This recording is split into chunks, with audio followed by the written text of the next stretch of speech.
2 weeks ago, I presented early recovery. And early recovery in addiction, from addiction, is a discrete period of time. No one really knows how long it is supposed to be. The answers range from a biblical year and higher. Some people seem to stop drinking and suffer minimal consequences. Others seem to have significant early recovery difficulties. It differs with individuals.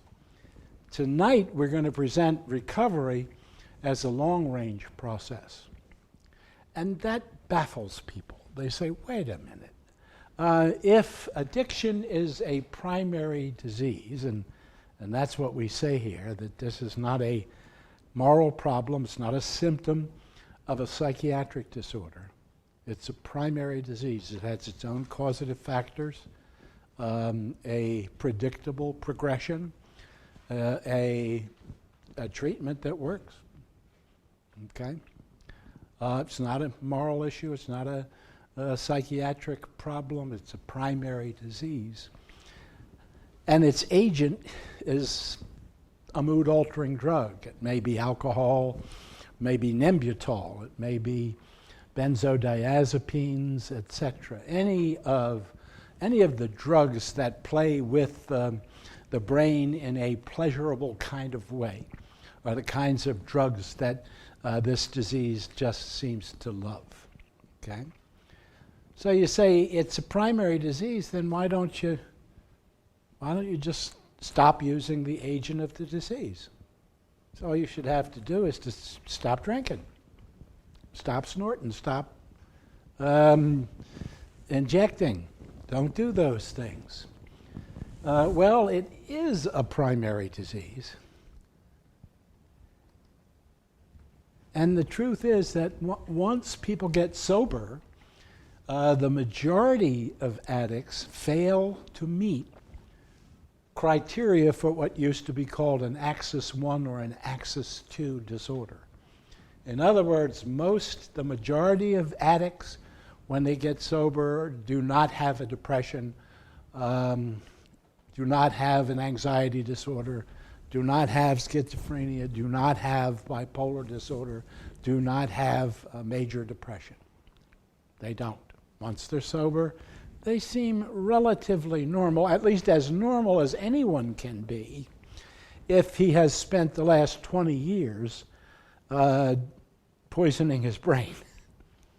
So yeah, the impact that the experience has plays around with the mind, but the truth is that after they get through that early recovery period, they're no more diagnosable with psychiatric illness than most of the population, except for the fact that, yeah, if you've been poisoning your brain for 20 years, you messed yourself up a little bit.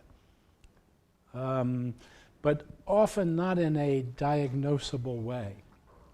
So that's true. The other thing that is true is that the variety of addicts, and they literally are the full spectrum of the human race. I mean, in AA, they say we come from Yale and jail. And if you were to see a list of people who are alcoholics and recovering from alcoholism, you'd see all kinds of different people. Actresses, housewives, nuns, stripteasers, basketball players, baseball players, football players, any ball players.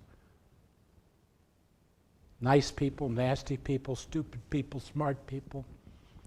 The full human spectrum. It's hard to take that kind of a variety and claim that they all have the same weakness or the same badness. I mean, you have to claim that Mickey Mantle had deep down badness, that Buzz Aldrin, the astronaut, had a deep down weakness. I don't believe that. I don't believe that. I think he had the right stuff. Walked on the moon. So it's hard to claim that people who have achieved what some alcoholics have achieved have some form of badness. It's easier to think that what they have is a primary disease. And it affects a lot of different people. And so they're not just weak, bad people. They're not just people who have psychiatric illnesses. The majority of addicts are relatively normal, given the fact that they've had an experience that plays with the brain and the mind, along with a denial system over many years, and that affects people. That affects them. Okay? That's a hard concept to get hold of.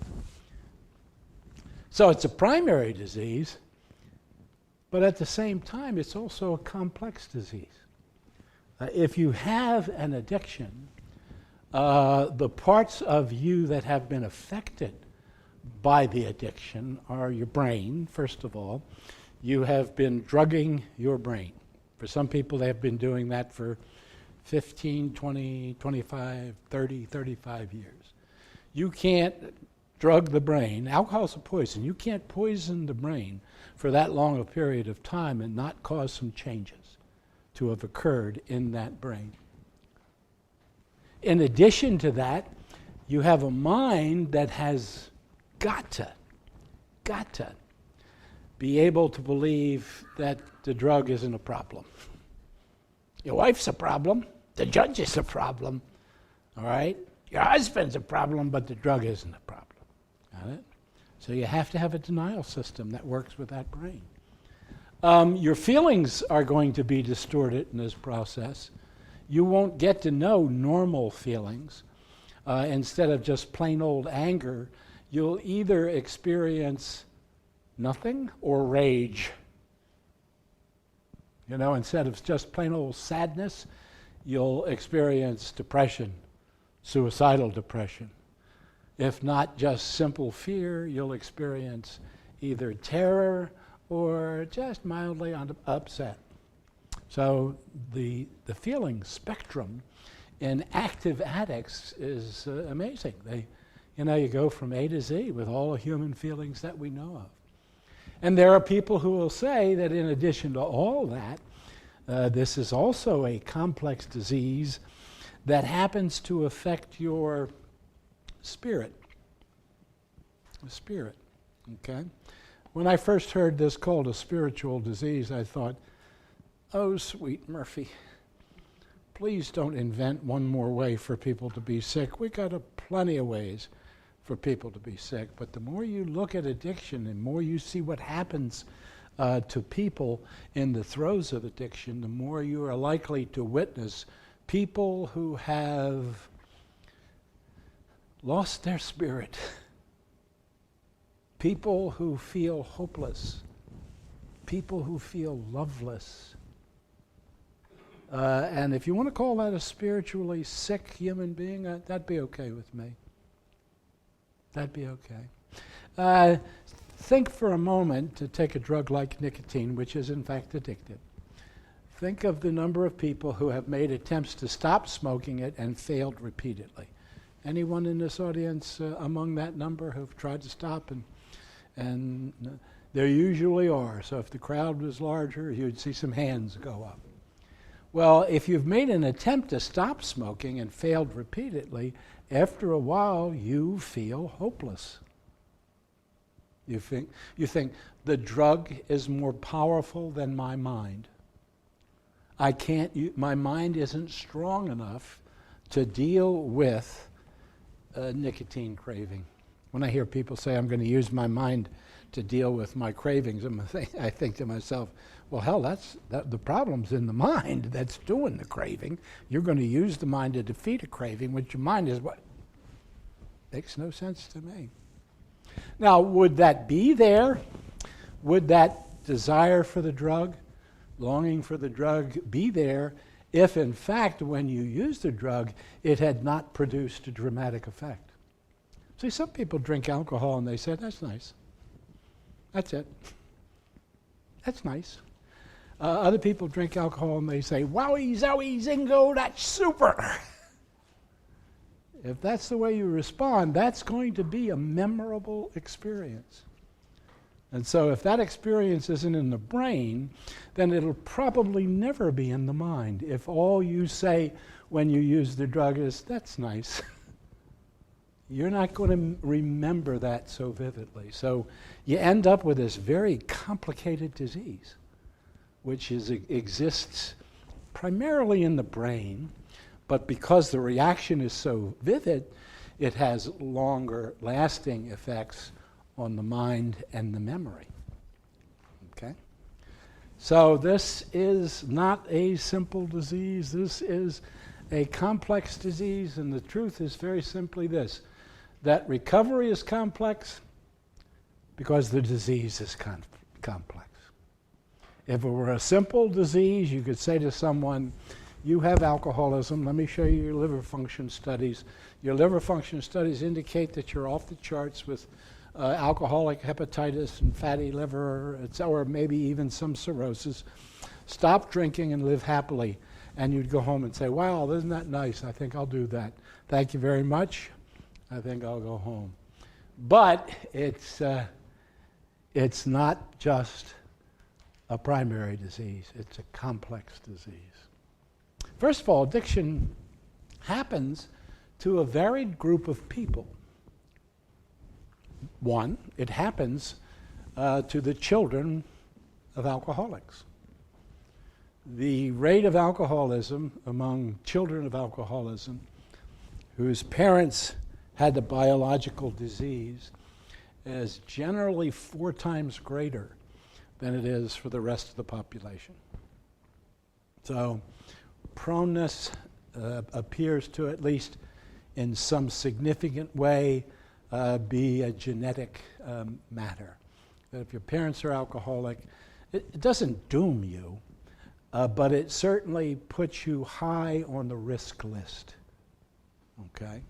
So you have children of alcoholics, and even those children of alcoholics who don't themselves become alcoholics get messed up because they were children of alcoholics. You can't live in a family in which active alcoholism goes on as it goes on, with the disappointments and sometimes the lying, et cetera, and not be affected by the experience. So children of alcoholics, if they become alcoholics, often have problems before they picked up the first drink. Okay? And so if they have that proneness, that genetic proneness, plus the experience of addiction in the family, they'll be a little sicker than most. You do have some addicts who, from life's beginning, had co-occurring major psychiatric disorder. Not a lot of schizophrenics, but there are some schizophrenic alcoholics. When they get sober, they have a tough road to go, because that disease, schizophrenia, is a terrible disease. Okay?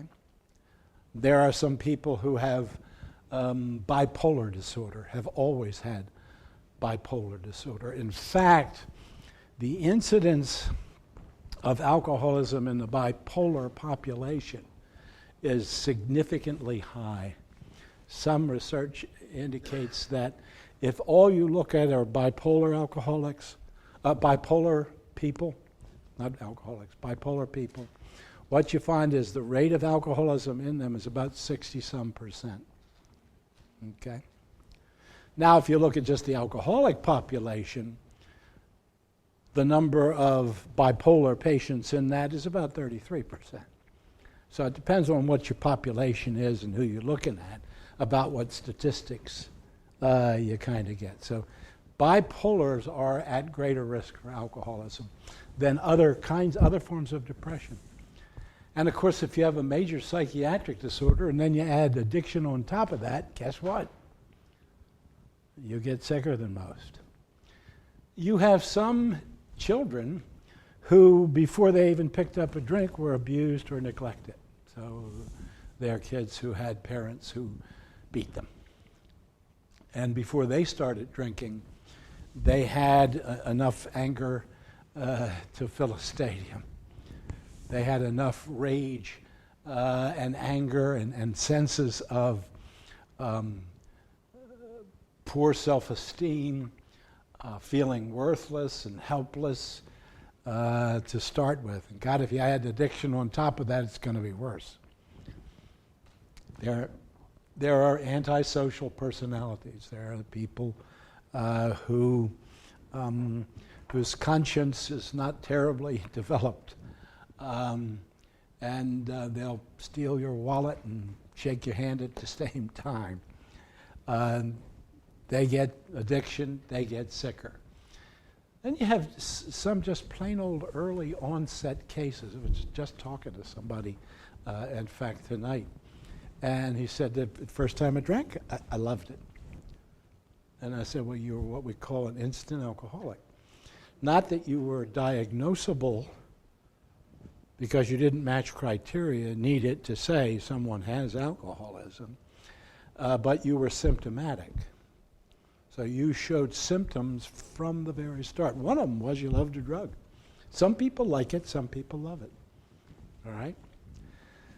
I'll never forget talking to this kid who was a marijuana addict.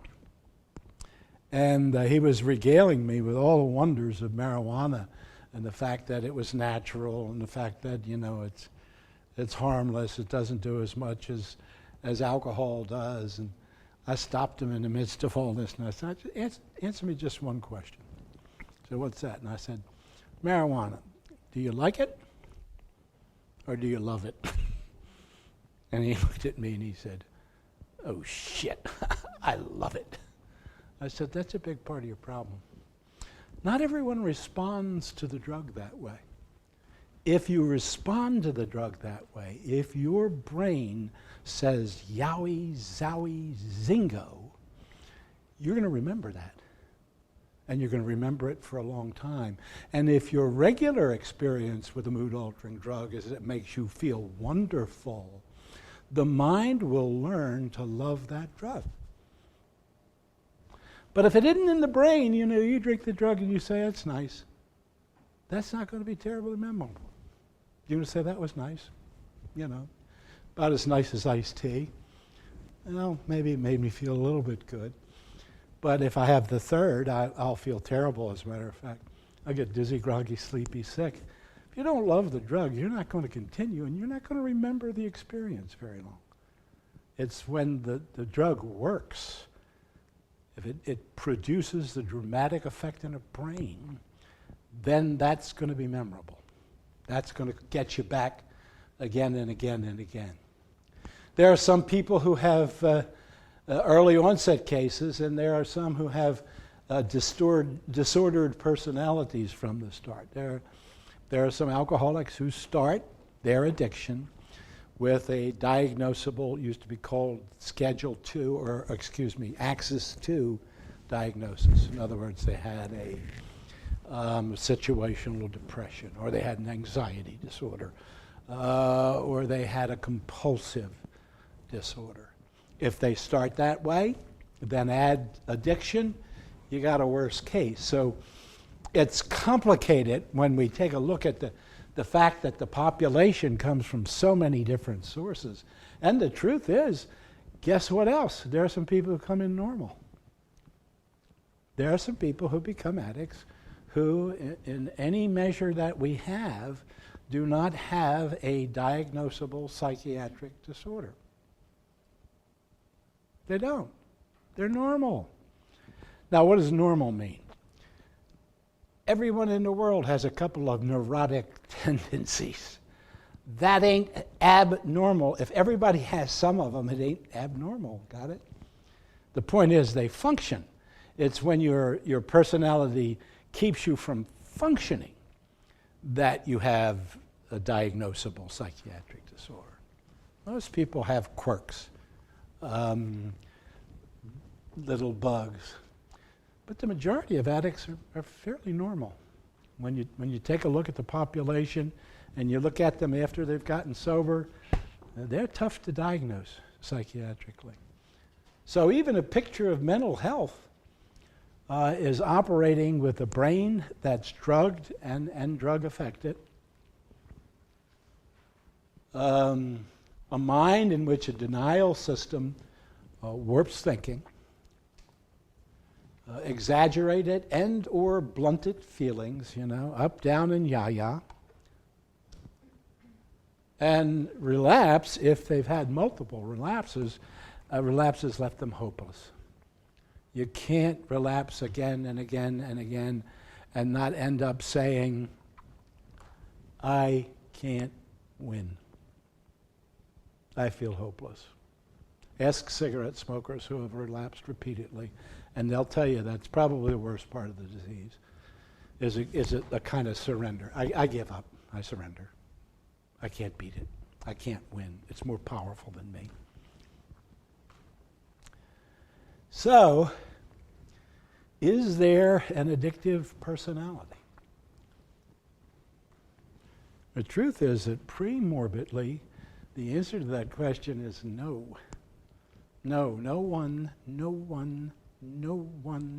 has ever produced a data-based study that demonstrates that prior to developing an addiction, alcoholics had diagnosable issues, etc., orders, that there was a common element in that group of people, except in the way they respond to the drug.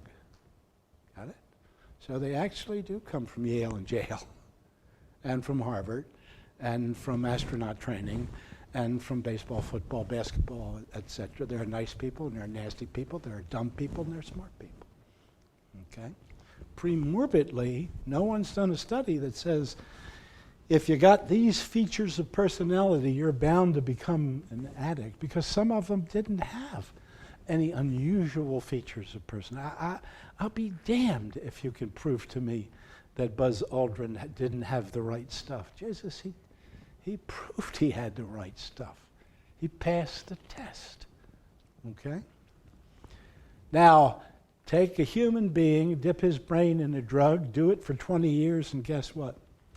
After the disease, they have changed in similar ways. So there may be a bunch of different ones of us who go into the drug, but now we're going to be affected in every way a human being can be affected. Body, mind, emotions, and spirit. And so coming out the other side, we share some experiences and probably some personality features in common that we do share. We've shared the same experience. It's just no damn wonder that may have changed us, in fact. So this isn't me. I've been saying it for years, but the guy who proves it is a Harvard University psychiatrist named George Valiant. And in his book, The Natural History of Alcoholism, which is a longitudinal study, in other words, what Valiant did is he didn't look at a slice of life. He looked at a history of lives. So he had the kind of evidence that you need if you can say something about the before, during, and after process. See, if you only look at alcoholism at the end stage, they're all going to look crazy. Every one of them. Because they've been affected by a serious drug in a serious way. If you only look at them at the end stage in a veterans hospital, okay, they'll all look like alcoholism was caused by post-traumatic stress disorder, because there's a high correlation between those two problems in that population. If you only examine alcoholics in psychiatric hospitals, they'll all look, the majority will look psychiatric. It's when you go out and you look at the wide population and not just a slice of life over time, and that's what George Valiant did. He looked at Harvard graduate alcoholics and Boston blue-collar workers, and at the end of his study, after having tracked these guys for 40 years, actually, he picked it up somewhere along the way, he said that, to quote him, is to quote, that the so-called alcoholic personality is not the cause of alcoholism, but the result of alcoholism. Makes sense. Makes sense. Dip a brain in a poison for 20 years, you probably change it. You'll probably change that human being. So chemical dependency is not so much a matter of a personality's causing a diseased condition as it is a disease creating a sick personality. So that way you can talk about, I never use the phrase addictive personality. I use the phrase the personality of addiction. Because addictive personality sounds predictive and causative to me. And I don't want to think that way, especially in light of this evidence. The evidence says, it's not the before version, it's the after version. Now, the after version is significantly changed. So that the resultant personality suffers from low self-esteem. Want good proof of that? You win your bet more often if you bet that addiction causes low self-esteem than the other way around. That low self-esteem causes addiction. You'll win your bet more often. My best example is Mickey Mantle. He had a ton of self-esteem at 19. He didn't have a damn bit of it at 61, dying of liver cancer. Okay? So, yeah, you're changed. And yeah, Mickey, was he depressed? You bet he was. You bet he was. He was asked the question, what impact do you think that your addiction had on your children? He couldn't answer the question. He started crying. He had to stop the interview. Some become terribly antisocial and arrogant. Resentment comes with the disease. I think it's a part and parcel of the disease. It is tied into the dynamics of the disease. Because if you can resent, you always provide yourself with an excuse to drink and somebody to blame it on. So it's a part and parcel of this thing. You become defensive, no great surprise. Emotionally labile, You're a happy drunk at 5 o'clock and you're a nasty drunk at 11. You are pretending so often that when you're asked how are you doing and you smile and you say, I'm fine, thank you, most people fail to realize that that's a lie. That you're not fine. And if you know that you're a liar, you begin to mistrust other people. So if you say, you're fine, I say, yeah, I know how to do that shit too. I'm fine too. So mistrust is learned. You have trouble dealing with feelings. Why? Because you haven't had experience with normal feelings. You've had experience with exaggerated or blunted feelings, certainly not normal ones. Intimacy and sustaining relationships is not easy because you've had those relationships when you were under the influence lots of times. That you haven't had sex drug-free, you've had drugged sex. And the ego extremes, ego vacillations, are part and parcel of the disease. Think about what happens on a single night of loss of control. On a single night of loss of control. At 9 o'clock, you're right there. You say, wow, this is great. So you ask, who am I at 9 o'clock? By God, you're some hot shit at 9 o'clock. Got it? You got answers for presidents at 9 o'clock, all right? Give me the telephone. I need to speak to him. And I need to speak to him now. That's 9 o'clock. By 2 a.m., the same guy who is finding solutions for presidents can't find a toilet to throw up in. So the ego gets to it, one night of loss of control, gets to experience way, way up and way, way down. It's no wonder that in AA, they say an alcoholic is an egotist with an inferiority complex. It's part of the disease. It's part of what happens to a human being when they are suffering from this primary disease, the love of the drug, etc. All right?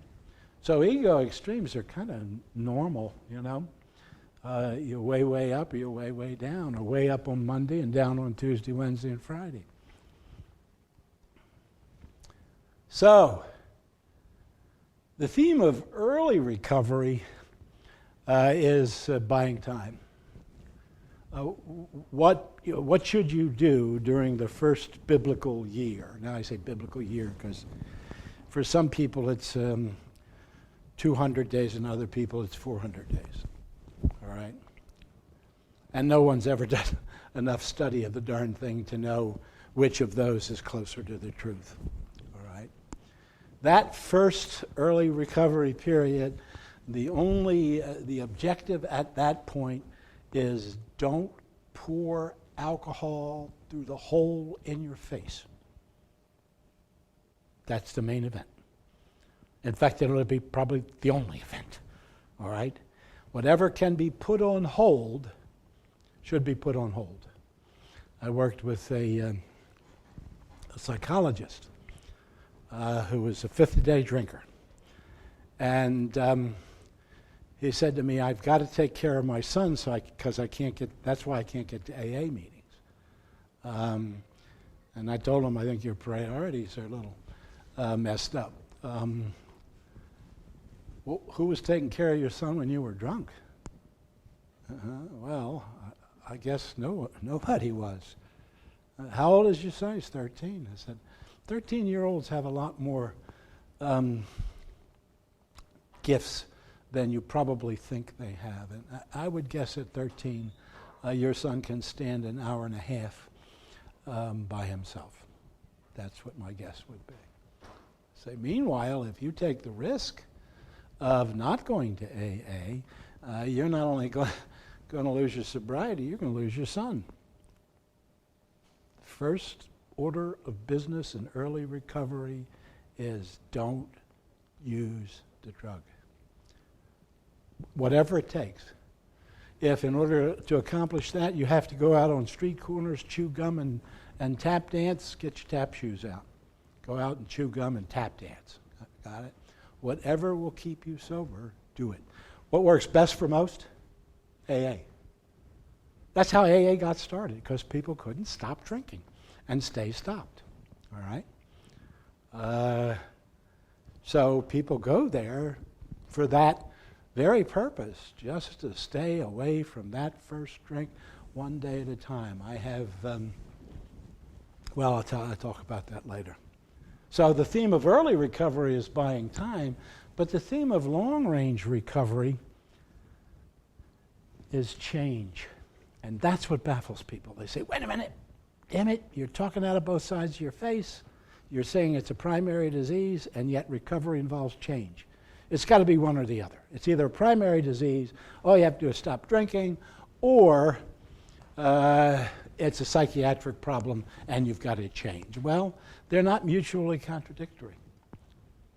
So the question is, why not just abstinence?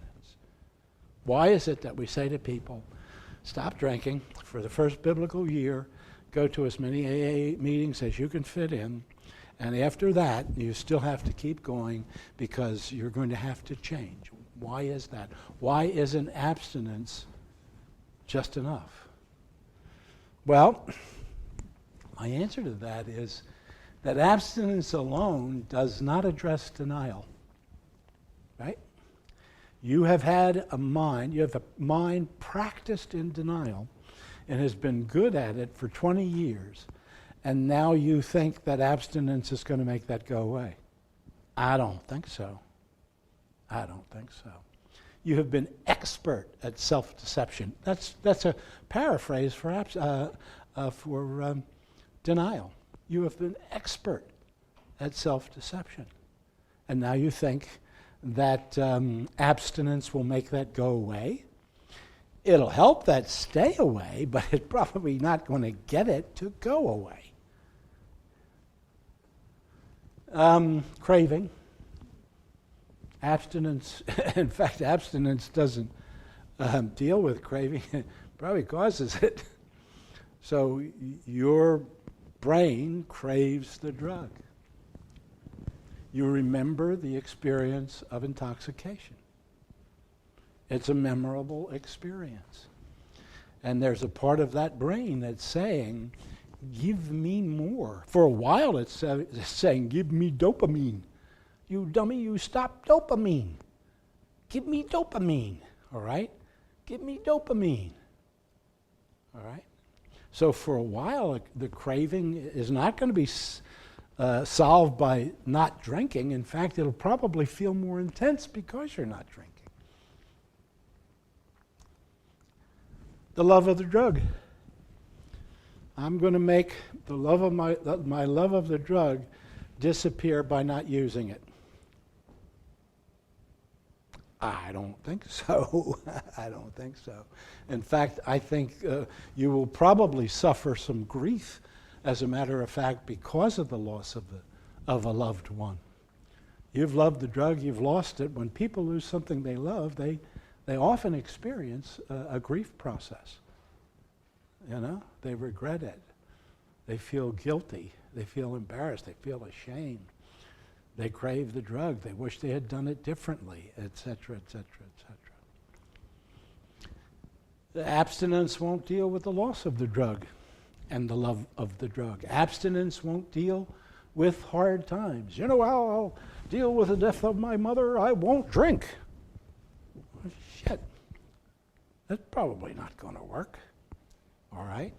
In fact, you're going to need some help beyond the power of your mind to deal with that. Dealing with good times. You know, when do alcoholics get drunk? This proves it's a disease for me. When there are good times, when there are hard times, and when there's nothing especially going on. That's the only 3 times, okay? When things are bad, when things are good, and when nothing's happening. It doesn't appear situational. The use of the drug is not caused by a certain kind of situation. You know, the alcoholics drink when they're up, they drink when they're down, they drink when they're not sure whether they're up or down. Then abstinence doesn't deal with it. Here's the bastard of them all, the return of denial. So you think, I've got it now. I've gotten through this denial system. I've gotten a hold on it, and I'm never going to deny again. And guess what happens? The memory of intoxication. Well, that wasn't that bad. Well, maybe if I really tried to control it, you know, I could. I mean, really, really tried to control it. I did try, but not really, really, really tried to control it. So denial comes back. You thought you had won, and damn if it doesn't come back. And you want to prove to yourself that maybe I'm not really an alcoholic. What can you do if you're not? I can drink again. Well, hell, why don't you then wonder that that's exactly why you're feeling the denial come back? Denial won't deal, abstinence will not deal with guilt, shame, remorse, and resentment.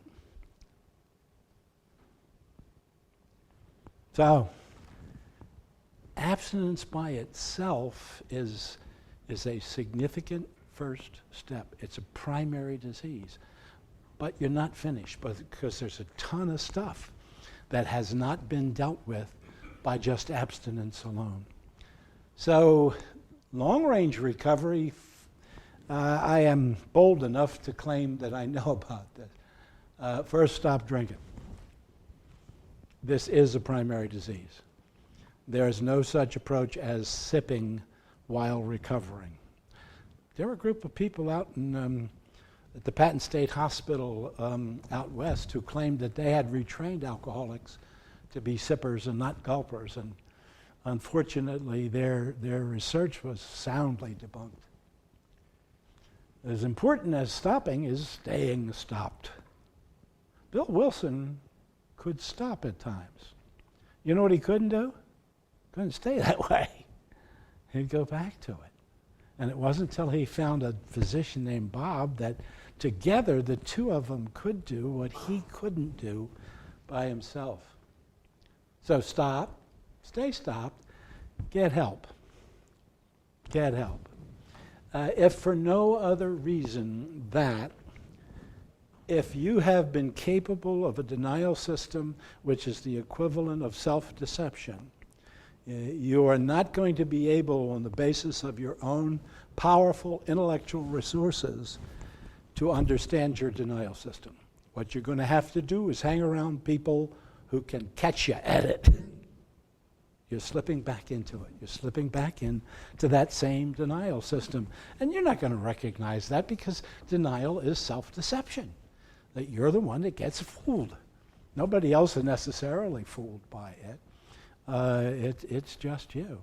So you need to hang around folks who are going to help you stay sober. Same psychologist later on in therapy. We had a young kid in the same group. The kid was 18. And he said to the psychologist, after the psychologist had clearly been in group therapy for a year, he said, "Why do you keep coming back to this meeting?" He said, "You know as much about addiction as Dick knows." And I said, "Yeah, he probably does." And here was the psychologist's answer. He said, "For at least 5 years, I was drinking a fifth a day, and I didn't think I had a problem.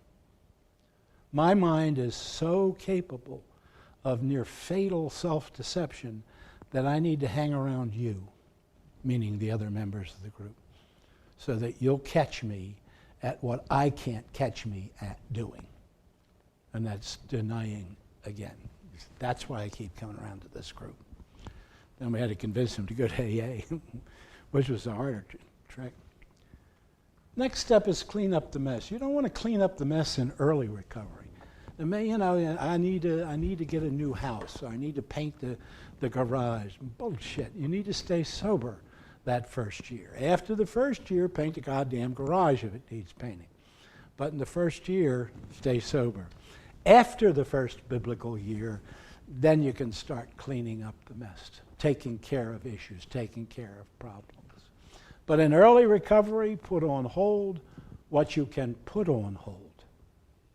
If there is an issue that threatens your abstinence, then you'll have to deal with that issue because it threatens your relapse. But if it doesn't threaten a relapse, then back burner it, put it on hold. If it does threaten your abstinence, deal with it at least in a way that will, keep the wolf away from the door. Clean up the mess. Deal with the resentment. Now, I say it that way because if you haven't had one in active addiction, by the way, if you haven't had a resentment while you were actively addicted to a drug, I do need to meet you. You'll be the first. You'll be the first. Resentment's dynamic to this process. Addiction feeds on resentment. It loves resentment because resentment gives you a reason to drink and somebody else to blame it on. And so it's part and parcel of the denial system. It goes, you drink too if you had a husband like mine, a wife like mine, a coach like mine, a teacher like mine, et cetera, et cetera, et cetera. So you get to say, well, hell, you drink too, and he's to blame, she's to blame, they're to blame, not me. So you better deal with the resentment. And then, of course, change. And the first part of that process of change is probably an unlearning process. So one of the first things you might want to do is to unlearn what you have learned. So the truth is that addicts who are in this room have to take a look at, well, what did addiction teach you? I would suggest some of these things are on that list. Well, there may be other things on your list, your specific list, but I bet you have to unlearn your notions of alcohol. That you've probably thought that alcohol is the gift of God that gladdens the hearts of men. You might have to unlearn that. Other drugs, marijuana is harmless. Now, clinically, we refer to that as bullshit.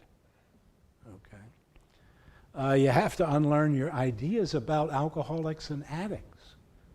I wouldn't be surprised if you thought these people were weak or bad or stupid or compulsive or whatever.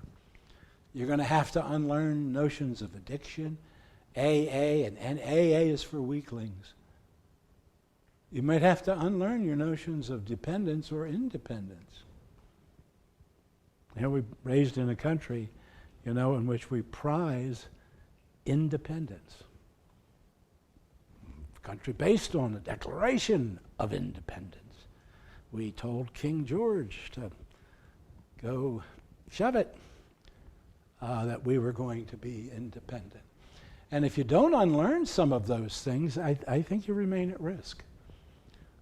I think part of what you've learned are unfortunate problems that some cognitive therapy can take care of.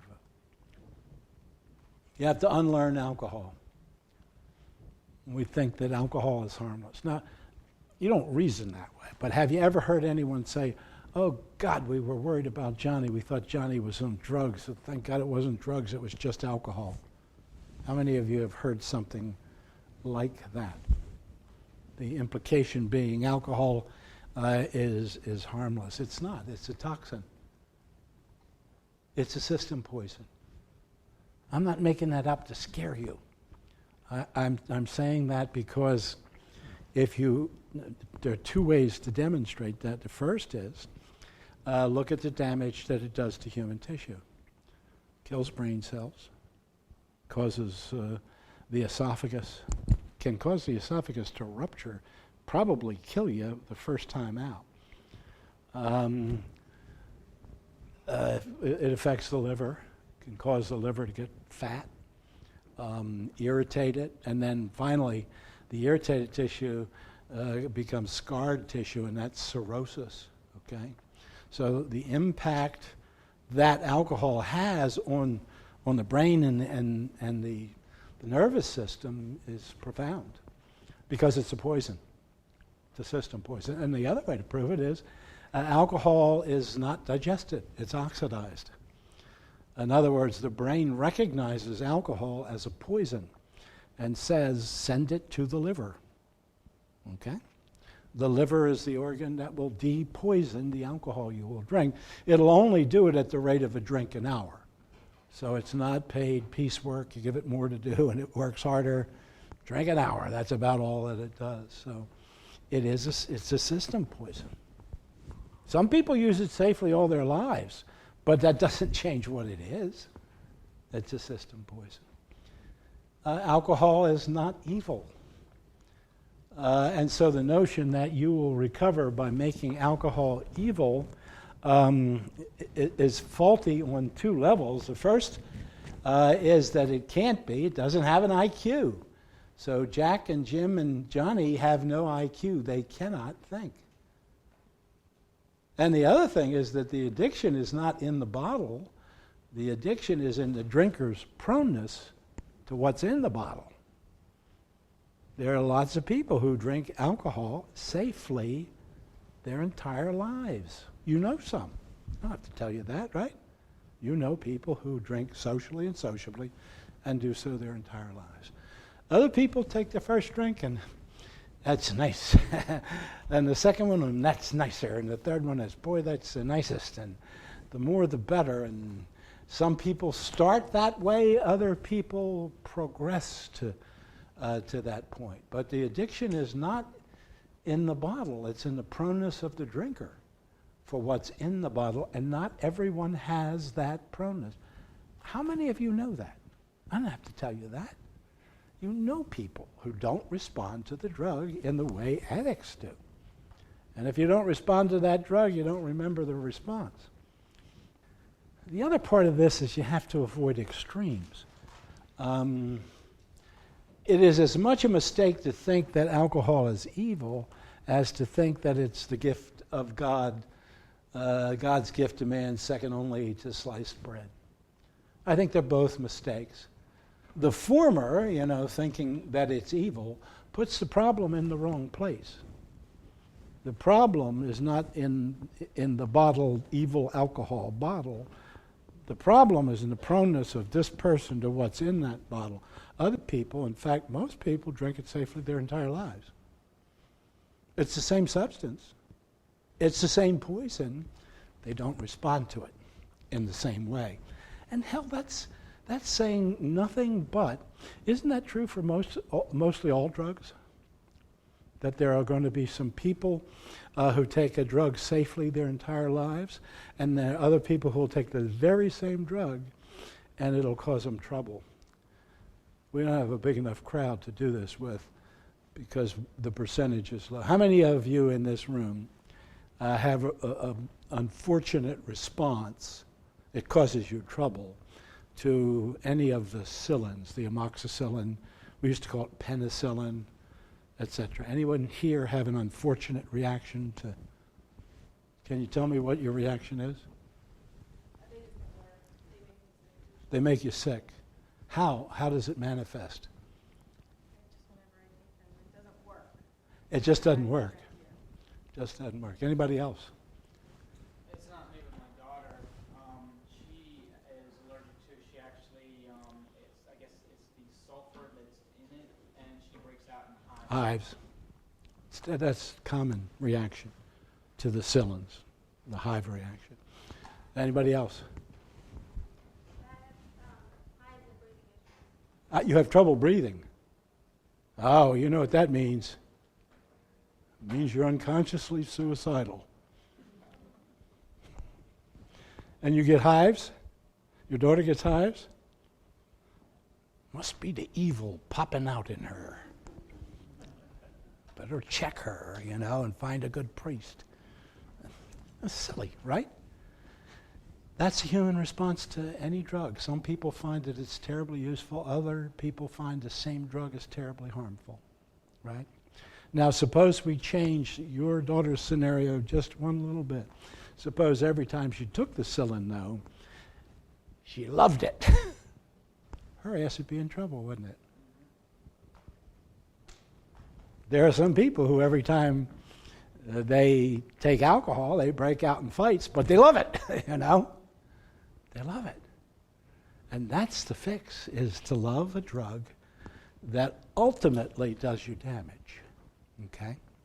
It takes sometimes a long time to get there, and of course denial blocks your seeing that you're there, okay? If you think it's the gift of God that gladdens the hearts of men, then unfortunately what you're going to live is a life of loss, Here's the greatest thing God put on the face of the earth, and you can't do it. Merry Christmas. Holy shit. Is that the fun part? Unlearning drugs. And again, it's a matter of avoiding extreme.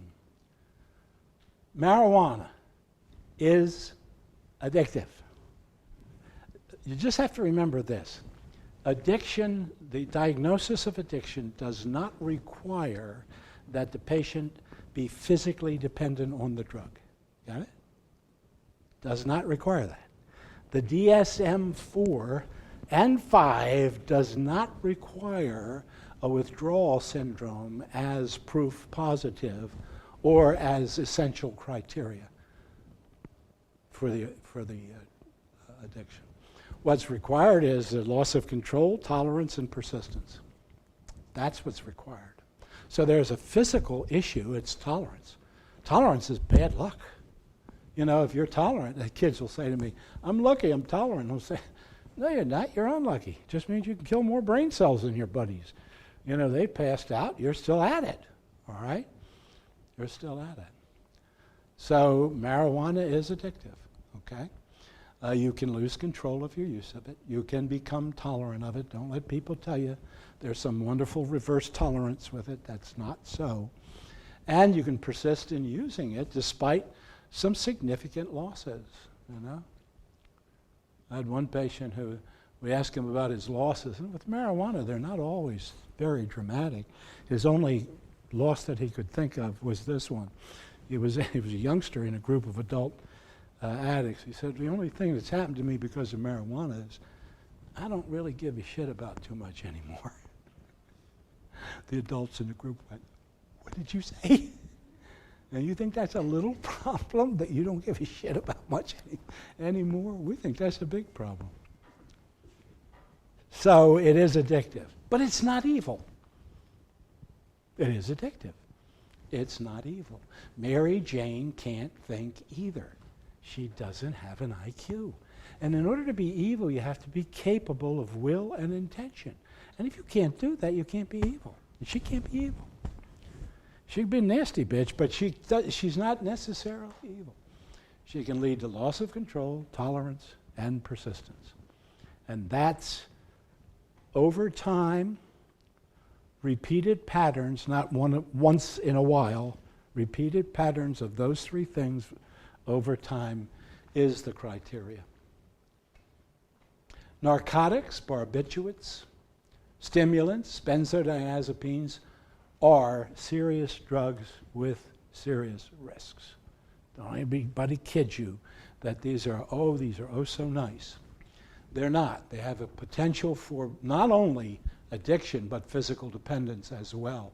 And some of them will happen, some physical dependence will happen so rapidly that the damn drugs got you physically before you realized it's got you in any other way. Narcotics are especially good for that. So they are serious drugs with serious risk. However, in some form, mood-altering drugs have uses. Narcotics for pain. If you're in pain after surgery, you better hope that the doctor has some narcotics on board. You also, if you're an addict, you better tell him you're an addict because of your proneness to that. And you might have the best motive in the world for using the drug, you still take a bad risk. So you better tell some people that you're using a narcotic for pain and help them not fool yourself about it. Barbiturates manage seizure disorders. Benzodiazepines work for anxiety. Ritalin's a great drug for ADD. You can take a kid whose head's all over the goddamn place and get him focused. Get him focused. I worked with a kid once. He walked in my office and he said, I'm ADD. I said, how do you know that? His answer was, Ritalin works. I said, it works? How do you know that? Then I take it. I said, where do you get the Ritalin from? From my friends. I said, are you a fool? You know, you shouldn't be coming in here telling me this, you know. I'm the guy who's supposed to. I said, why are you telling me this? He said, I want you to help my mother, convince my mother that it won't take me to hell. She is afraid of any kind of drug. And so she's scared to death if I take this drug. I wish this were an easy disease. I have known people with chronic, prolonged seizure disorders who have to take a barbiturate, or they seize. And their life is just as much at risk from seizing on the public streets as it is for taking a barbiturate. So I wish it were simple. I wish you could say, I wish it were black and white. And it's not black and white. Amphetamines and amphetamine-like drugs are the drug of choice for narcolepsy. See, I don't think it's a matter of whether a drug is good or evil. I think it's a matter of whether the individual is prone or not. And that's the key. The key is proneness. And so what I'm going to do is give you a break. When we come back, I'll tell you Sylvia's story.